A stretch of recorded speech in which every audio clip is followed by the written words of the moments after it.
Let's talk about Elex 2. It was made by Piranha Bytes in March of 2022 and then published by THQ Nordic. This is the same people who made the remake of Destroy All Humans. They made Darksiders and Jagged Alliance, if you know what that is. If I had to say this game's like anything, I would say it's kind of like Skyrim and Dark Souls mixed with a little bit of third-person shooting added as well. But first, guys, you already know what to do. If you could like, comment, subscribe so I can do more game reviews, that would be great. Even if you want to leave a shit post or a hate comment, that works too. Even hit that dislike button if you want. Engagement's engagement. It is what it is. I played the game, and I played probably majority of the content so far. I'm still in the process, as of recording right now, of finishing the game. But yeah, it took me about 30 to 40 hours to complete it up until the point that I am right now. I'm about level 37-ish in that range. To be honest, it's pretty buggy, but it's really fun. But with that being said, this may be a long review, so I hope you guys stick around. I put a lot of effort into this. That's why this video has taken so long, and that's why there's been a lack of content on my channel, because I just wanted to put something out that I actually put some time and some effort into for you guys. First off, let's talk about the gameplay. Obviously, gameplay is the most important thing. So we'll start off with that. The game starts off really slow, like extremely slow. Maybe I was doing something wrong. I'm not too sure. I just kind of played this game. I didn't follow any guides or anything like that. The progression is quite grueling, honestly. In the beginning, you don't get much money or much... Well, it could be the way that I play games as well. That could be the issue of why it took so long. I like to hoard all of my stuff until I get something for free. That's pretty good from doing like a quest or something like that. So that could have been the issue as well. But once you like level up a little bit and like, I want to say like level 10, I can't remember exactly. I did the notes afterwards, which was really stupid of me. I should have had a notebook while I was playing the game. But yeah, it slowly gets more fun, like once you're around like level 10. The game loop like kind of differs depending on how you want to play the game. I went for like a rounded out character. And in hindsight, that was probably a mistake. If I could do it again, I'd probably go back and min-max strength and health or constitution is what it's called, I'm pretty sure. But yeah, that's if I could go back and do it all over again, that's what I would do.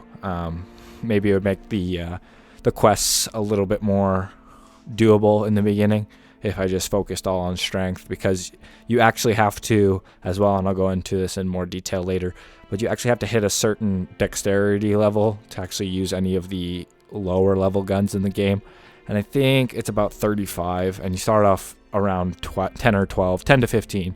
I'll have to double check that. Although what I highly would recommend is sticking to like the melee combat though, for the most part. But the shooting, it kind of feels like dog shit, to be honest. Like it doesn't feel good, and it's hard to explain why the shooting is bad. It's got like overly aggressive auto aim, if that makes sense. Like, and hopefully I'll have some gameplay here to show as well, but you'll literally be running, or you'll be shooting someone at an enemy and someone will run behind them. Like an enemy will run behind the person you're shooting, and you're, at least for me, and I couldn't find a way to turn this off, but you literally, it would grab your mouse or your reticle and it would pull it over. Like I was using like an aimbot or something. Like that's what it looked. It looked like some Nadia level shit, if you guys know what I'm talking about from Warzone, that alleged cheater. Let's just put it that way. Yeah, but like I said, as far as I could tell, I couldn't find a way to turn it off. I couldn't find a way to correct it. So yeah, I would stick to the melee combat if you are going to play this game. You do start with the jetpack, which was very surprising to me, but you can only go one direction, that being directly up in the air. Later on in the game, you get more abilities, but you have to unlock them through life points is what it's called, and then as well as money, obviously being Elex. That's where the name comes from. It's like, it's weird. I'll explain the Elex later as well, but it's used as a currency as well as something that people consume, if that makes sense. And it gives you strength. Like Elex, it seems, is used for leveling up as well, and I think they refer to it directly as leveling up as well in the game, which is kind of weird. But yeah, the upgrades for the jetpack, to go back to that, once you get your upgrade points or life points again, there's one upgrade that allows you to fly forward, another one that allows you to dodge midair, and then there's another one that's your fuel tank as well, and I think I'm missing one more. But yeah, that's the gist of it. That's the ones that I kind of focused on. The jetpack specifically, let's go into the mechanics a little bit there. It recharges anytime you're not using it, except for when you're falling to the ground for some reason. Like when you're in midair, it won't recharge, but it will if you're like on the ground or even hanging on a wall, because there is somewhat of climbing mechanics. Those are extremely broken. But yeah, if you're touching something or not in mid-air flight, it'll allow the tank to recharge, and it recharges quite quickly. The one complaint I had about it is the more that you upgraded the jetpack fuel tank, the longer it took to recharge. The rate seemed to go down, and I mean that makes sense, but as far as I could tell, there was no way that you could upgrade the duration of how long it took for it to recharge, which would have been nice if you could like immediately do it. I think that would be a mechanic that they could add back in, whether it's a progression system or whether it just, even if it maintained the same rate that it did once the tank grew, like if it upped the rate to refuel it. But yeah, it seems like there is no way to upgrade that delay or duration, or shorten it rather. There's actually also jetpack combat as well. That was one of my favorite parts of the gameplay loop. Once you unlock it, you actually have to, that's the other one I forgot to mention actually, is you have to actually unlock being able to use your weapon in midair, which seemed kind of weird, but at the same time, it was super satisfying once I got my hands on it. And since it wasn't in the gameplay immediately, I was like, oh wow, like this is pretty cool actually. I wasn't expecting that, so it was a good little surprise. But just to explain it a little bit, you can literally fight like with a sword and your jetpack, even a shield if you want. I didn't really use the shield because I'm into the spam rolling. And all you have to do is hold the spacebar and then look at an enemy that you want to attack. You can literally fly towards it, not using much fuel, and like attack the enemy, and you'll go flying forward at a really fast pace to strike your enemy, usually doing like a little twirl, like you're seeing on the screen here. Surprisingly, it does take up less fuel than just normal jetpack use, and like quite a substantial amount. Like you can stay in the air for much longer when you're fighting than when you're just flying, or hovering rather. Another thing that I didn't really like about the gameplay or the quest lines is there was a lot of stuff in the beginning that seemed like you're way too underleveled, like to the point where I found myself quick saving quite a lot because I didn't want to lose any progression in the mission, because there isn't much of checkpoints in the game at all. It kind of just randomly auto saves whenever it feels like it. And it doesn't really let you know either. It's just a little triangle on the screen, so if you're focusing and battling, you can't really tell when the auto-saving is happening because it's just a little tiny triangle, or you're just more focused on the battle, right? So you never really know when you're saving. And that's even when you're quick saving, there's no word that says saving or anything like that. It's just a little triangle on the screen. That's the loading symbol. As for other stuff, the story is just terrible. It's not very fun at all. So I'm not going to go over it much. I'll do a little synopsis of it later. But yeah, it's really not worth your time. If that's the reason why you play RPG games specifically, I wouldn't buy it specifically for that. I would just save your money, spend it on something else with a better story, if that's why you watch games. But watch games, wow, that just came out. But yeah, if you actually like playing games, this is a good game. But if you like story and gameplay, then yeah, I wouldn't buy it if you have any value for stories. Let's talk about the quests real quickly. The quests, they're few and far between. I had an issue with, sometimes I found myself looking for quests to do. Actually, that was a lot of the time. So it seemed like they were few and far between. Quest wise, sometimes I found it hard to even progress in the main story because it's not super straightforward and the mini-map is basically useless. The quests range from anywhere from doing a task for someone as simple as getting someone off their back, trying to get someone to forgive a debt, all the way to clearing out an area for someone that has been infested by monsters, or infected is what I'm going to call them, because I never really found out, to be honest, what the purple enemies were called, nor did I really care to pay attention because they were all just enemies to me, and I didn't really care about the story, so I didn't look that hard into it. Maybe I'll look up more of what the story is about to find out, but yeah, it wasn't really captivating me at all, so I didn't see much point in paying attention to it, because I paid attention for about the first 20 hours and then I was done with the story. So I was skipping through a lot of it. A lot of the quest lines are doable. There was one that I had an issue with. It was in the first town I visited. The merchant that I was supposed to buy gas masks from at the very beginning, I didn't have enough money, so I started his little quest line, and then he disappeared. And there's nowhere else to buy gas masks from, so I never actually was able to complete that quest line, and it was one of the very beginning ones. Even when he comes back after saving his life, which is what I did, I still couldn't buy it from him. He just told me to come back later or to see him later, which kind of sucked, I'm not going to lie, because I am a completionist to an extent, especially when I am actually reviewing a game. I try to complete it, or at least that's how I'm going to try to do it, or do as much as I possibly can. But yeah, a lot of the quests are very boring, menial tasks, but that doesn't take away from the game. My favorite ones were obviously clearing out the enemies. There was one that seemed quite grueling. It was the quest for the little robot that apparently we had last game that saved our lives or something like that, or saved Jax's life rather. He kept on getting you to clear out these camps of these enemies that would just magically appear during the quest line, and these enemies were tough, especially when a bunch of them had guns and they would just pull out their guns and start shooting you, because they do crazy damage from enemies. Those laser guns just absolutely shred your health, and they can peg you from quite a distance away. Not as far as you can shoot them, obviously, but even from a distance, they're still very much a threat, the weapons and the guns rather, and they seem to have a lot easier time aiming than I did. That's for sure. Next, we're going to talk about the sandbox and open world. The sandbox and the open world. The open world is actually quite dense for how large it feels, except for the lack of quests.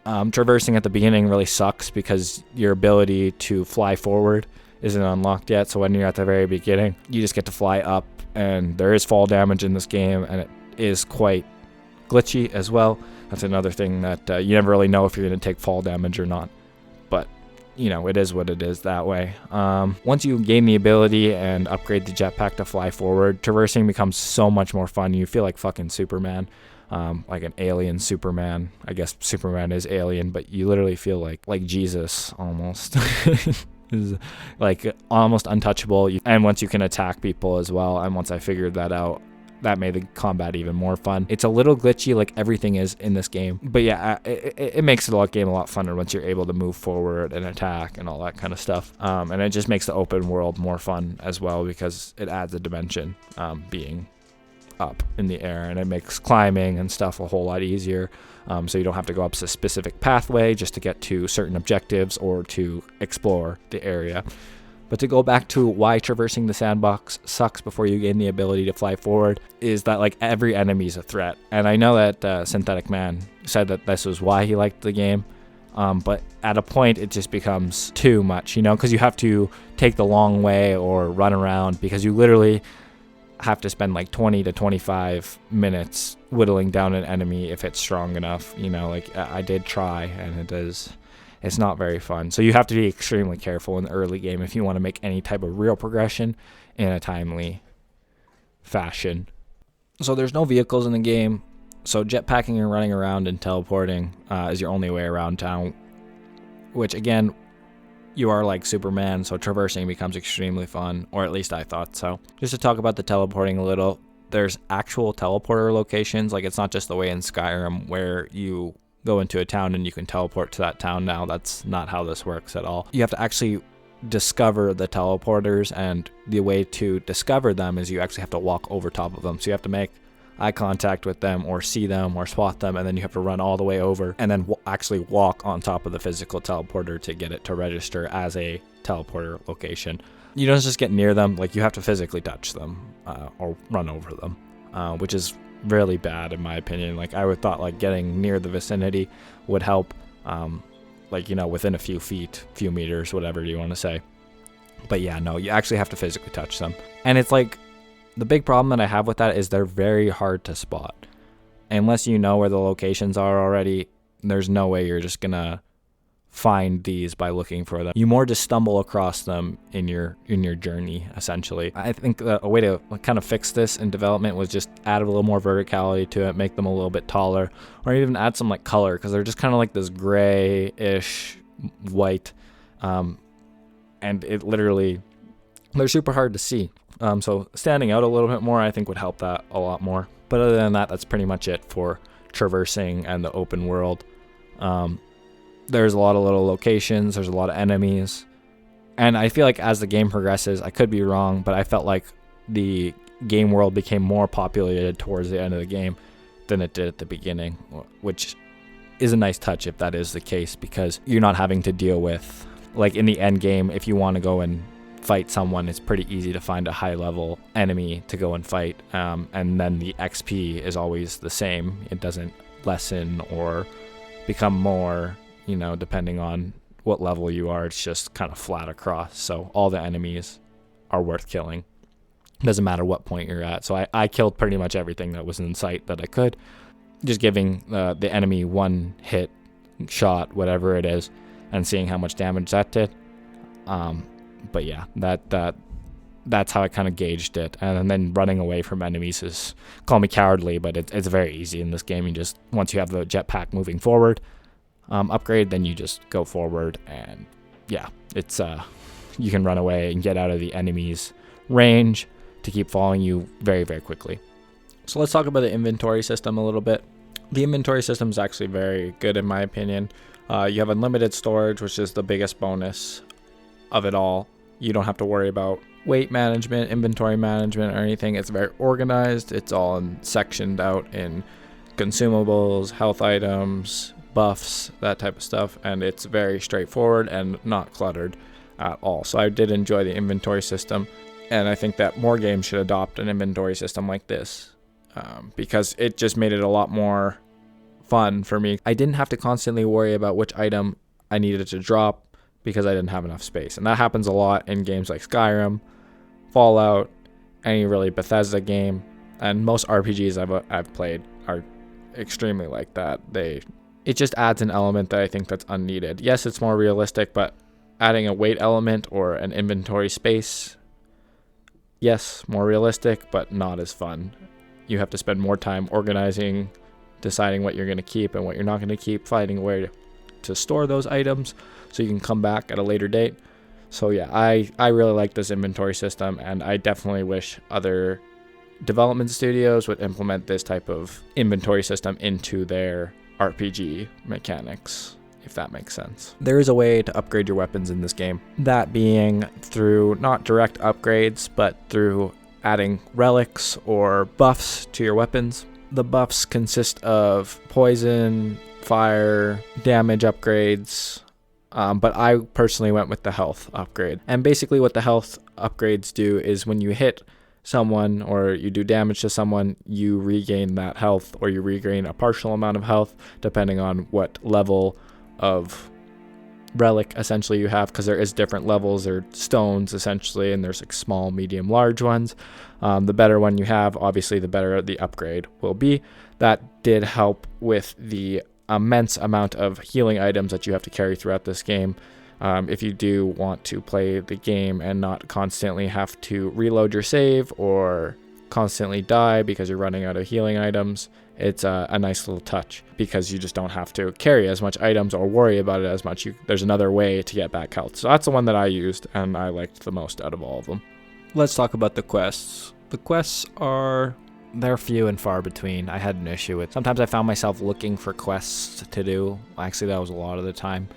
So it seemed like they were few and far between quest-wise. Sometimes I found it hard to even progress in the main story because it's not super straightforward, and the mini-map is basically useless. The quests range from anywhere from doing a task for someone as simple as getting someone off their back, trying to get someone to forgive a debt, all the way to clearing out an area for someone that has been infested by monsters, or infected is what I'm going to call them, because I never really found out, to be honest, what the purple enemies were called, nor did I really care to pay attention because they were all just enemies to me, and I didn't really care about the story. so I didn't look that hard into it. More of what the story is about to find out, but yeah, it wasn't really captivating me at all, so I didn't see much point in paying attention to it, because I paid attention for about the first 20 hours and then I was done with the story. So I was skipping through a lot of it. A lot of the quest lines are doable. There was one that I had an issue with. It was in the first town I visited. The merchant that I was supposed to buy gas masks from at the very beginning, I didn't have enough money, so I started his little quest line and then he disappeared and there's nowhere else to buy gas masks from, so I never actually was able to complete that quest line, and it was one of the very beginning ones. Even when he comes back after saving his life, which is what I did, I still couldn't buy it from him. He just told me to come back later or to see him later, which kind of sucked, I'm not going to lie, because I am a completionist to an extent, especially when I am actually reviewing a game. I try to complete it, or at least that's how I'm going to try to do it, or do as much as I possibly can. But yeah, a lot of the quests are very boring, menial tasks, but that doesn't take away from the game. My favorite ones were obviously clearing out the enemies, or, you know, there was one that seemed quite grueling. It was a side quest for the little robot that apparently we had last game that saved our lives or something like that, or saved Jax's life rather. He kept on getting you to clear out these camps of these enemies that would just magically appear during the quest line, and these enemies were tough, especially when a bunch of them had guns and they would just pull out their guns and start shooting you, because they do crazy damage from enemies. Those laser guns just absolutely shred your health, and they can peg you from quite a distance away. Not as far as you can shoot them, obviously, but even from a distance, they're still very much a threat, the weapons and the guns, rather, and they seem to have a lot easier time aiming than I did. That's for sure. So let's talk about the graphics really quickly as well. This game was actually surprisingly very taxing on my brand new PC. I definitely wasn't expecting it to be that intense on the hardware. The graphics definitely are mid-tier for sure, made by a smaller studio obviously, so that's expected. So it's a relatively small studio that made this game, Piranha Bytes. There's only 37 employees. It looks like it's based out of Germany. 37 employees. Quite a small studio for a large-scale game like this. So quite impressive, the graphics and the graphic quality. Did experience some stuttering. I didn't happen to catch any of it as far as I'm aware.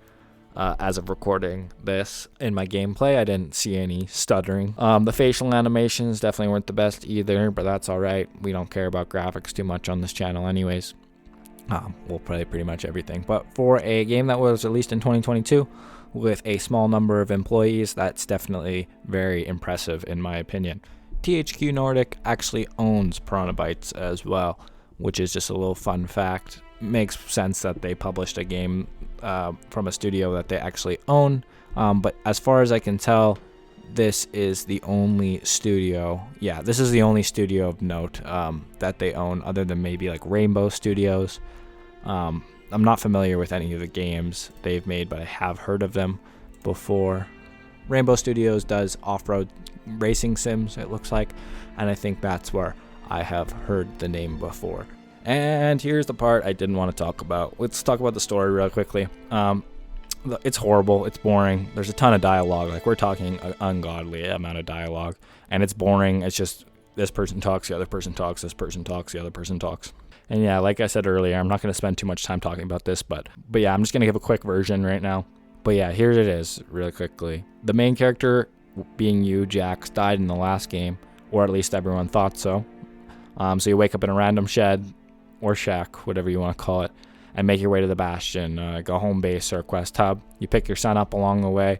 Don't really give a fuck about him because we never played Elex. And then here comes a video game trope right here. You're infected. You meet a cyborg scientist that you knew in the last game that betrayed you, it seems. And he tells you you're infected and you need to cure it. And along the way, you need to make allies to bring back to the Bastion to help you fight against the infection, essentially. You do tasks for your allies so they respect you or lose more respect for you, depending on your decisions. And then, yeah, by the end of the game, you're literally just trying to find the cure. That's the gist of it. But you'll be doing so much side content that is necessary. It's part of the game, so you have to explore the world, which is a nice touch. The story was definitely the worst part of the game. The close second being the bugs. The bugs didn't really bother me that much, but the story was, it was god awful. I even did it in my stream. I was just skipping over the dialogue because it was just so boring. And I know it's an RPG games, and lots of RPG games do have decent stories. I won't say good, but for this one, it's just horrible, long, and contrived. And yeah, it's just not worth it, in my opinion. So I would just skip over the story personally. In conclusion, the game's good. I wouldn't buy it at the full $50 price tag, $50 Canadian. I don't know what it would be in your country, but that's quite a pretty penny for a game that doesn't play this well. So I would definitely get it when it's on sale. Any type of sale, honestly, would be worth it. I did get the game for $25 Canadian. But yeah, I would definitely, this is a game that you can lose a lot of hours to, especially maybe you'll enjoy the story. And if you enjoy the story and haven't seen a story like this before, then maybe you would enjoy it. The gameplay is fun. I got 30 to 40 hours out of it. I did get sick of it towards the 30-hour mark, which is pretty decent. If you can get 30 hours out of a game and enjoy those 30 hours and like all of them for the most part, and then the game starts getting tedious, I'd say that's a half decent game. Most games don't hold my attention for longer than 10 hours at this point, and that really was the case with God of War Ragnarok. Like, being 25 hours of a story game was way too long with not enough mechanics, and especially the story sucked. So that was another issue. I don't know why everyone's saying that it was such a good story. I would say it's on the level of Elex. That being said, though, the animation and stuff was definitely a lot better in God of War. The graphics definitely aren't the best in Elex 2. Now, would I recommend this game to anyone? Yeah, for sure. I definitely would recommend this game. This is a fun game. You can definitely get a lot of playtime out of it. It's very fun yet buggy, but it's definitely worth your time. There's a lot of different mechanics. There's a lot of different upgrades. There's a lot of different factions you can join. I didn't really go into that all that much because it wasn't really a big part of the game, but there's definitely a lot to be explored in this game, and there's a lot more to be explored. I won't be spoiling the ending because it's not really that important, and if you really want to find out, you can just go and play the game yourself. But yeah, definitely a game worth picking up, at least on sale, for sure. I don't know if I personally would pay the full $50 price just because of how buggy the game is, but yeah, it's definitely, for about $25, definitely a good game. Thanks for watching, guys. I really appreciate all the support, all the comments and everything. I never thought anyone would really care about what I had to say or do anything, so I just want to thank you guys for watching my videos, for supporting me. I know there's not many, but I appreciate every single one of you. And just remember to stay tuned for the next video. I'll probably be doing the next video on the Hogwarts Legacy or Resident Evil 4. I just finished streaming that the other day. It was a great time. We had a good time, all 6 of us. We're having a good time. So yeah, if you guys want to come check it out, I usually stream every weekend. So if you guys want to come check that out, I also have a Discord as well. It's posted down in the description. If you want to come check that out, that's where I post most of my updates and stuff. But yeah, thanks guys for watching. Remember to like, subscribe, comment, shit all over me. I don't really care. Engagement, again, is engagement. I appreciate you guys, and I'll see you next time.